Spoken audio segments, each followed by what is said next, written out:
Well, if you were to look back on your reels, now we looked, we went back and looked forward. Now we're going to go forward and look back. Oh gosh, the future. The future. And you're many years from now, and you've been incredibly successful as you are now, continue to be in the future in real estate. What would you want to be remembered for in your real estate career? Well, I want to be known as someone that deeply cared about people. I want to be known for doing the right thing. I don't know what else. High level of integrity. Yeah, high level of integrity. Yeah. Thank you. You're so good with that. No, because you do have that. Well, I only say it because it comes up for me when I think of you. So. Yeah, I do. I want to be remembered as, Catherine is someone that really cares about me personally and my family and what happens. Like you said, sometimes the decision is not to do anything, and we've had that conversation with people. If the expectations don't meet the market, or buying something else, right? That they might not even thought about, and that matches their expectations now, and go into a different market, until they can buy a bigger house or whatever the case may be.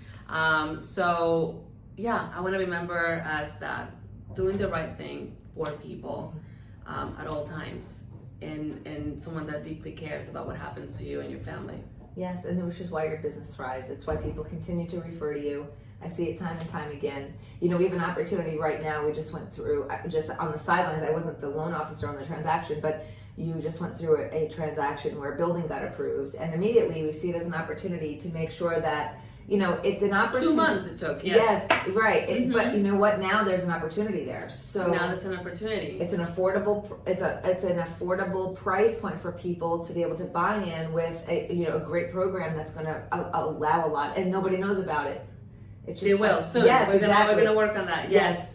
I think that's great. I think, we had an opportunity where we realized that the building that we were trying to, the unit that we were trying to sell in the building actually had reserves.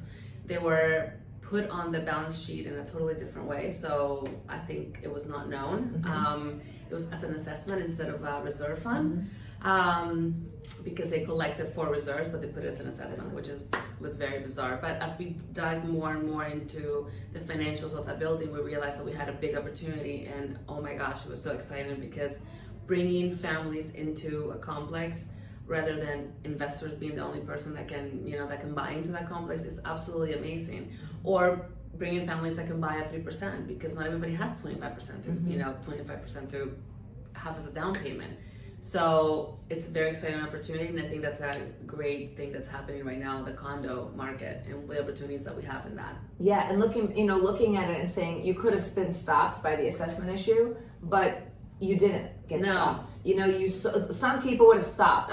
They don't have reserves, but you didn't. You had the foresight to say, what is this? And find out and work with the team involved and bring your expertise to the solution. Yeah, because even though it said that, the building actually had no assessments, so no current assessments, and it's I actually called other agents, and some agents thought that, oh no, that's for the roof. Well, then I called the association, and no, there was no assessments for the roof. And so it was really seeing like, well, what is this amount? Why is it, and then I actually got in touch with the president of the board, and that's when the president of the board said, oh, that's what we collect as an assessment. We collect biannually, but it's really the reserve fund. Oh my gosh. And they just had it in their budget completely different. I mean, that would have stopped a lot of people. And when they were able to send us like the true balance sheet and do the changes that we needed, immediately everything started to work. So. Yeah, the fortitude to be able to see forward and not give up, and you did such a service to your client, because had you given up, then you could have just said, we can't do it, and then not have taken another buyer that could said, but you saw it through and made it. Because that's a challenge in the condo market, right? So, and all I could picture was my 78-year-old client that needed to go back to Colorado to her, to be with her kids because she lost her husband. That's all I kept seeing. That's right. And I was like, Trisha, I'm going to get you there. I'm going to get you there, because she needed to be there. And back to the beginning is exactly what you said before.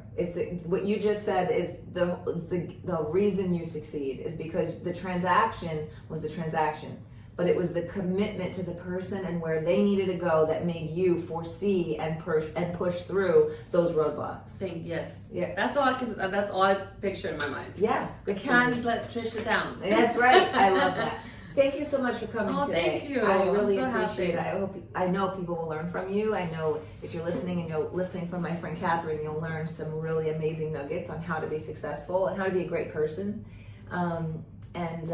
I'm just grateful for you, grateful for your friendship, grateful for you being in the business, and you've done such great work. So I'm so grateful for you. And you have taught me so much, not only about this business, but just life in general. So thank you. I adore appreciate you. But yeah, I'm here if you have any questions. Thank you so much.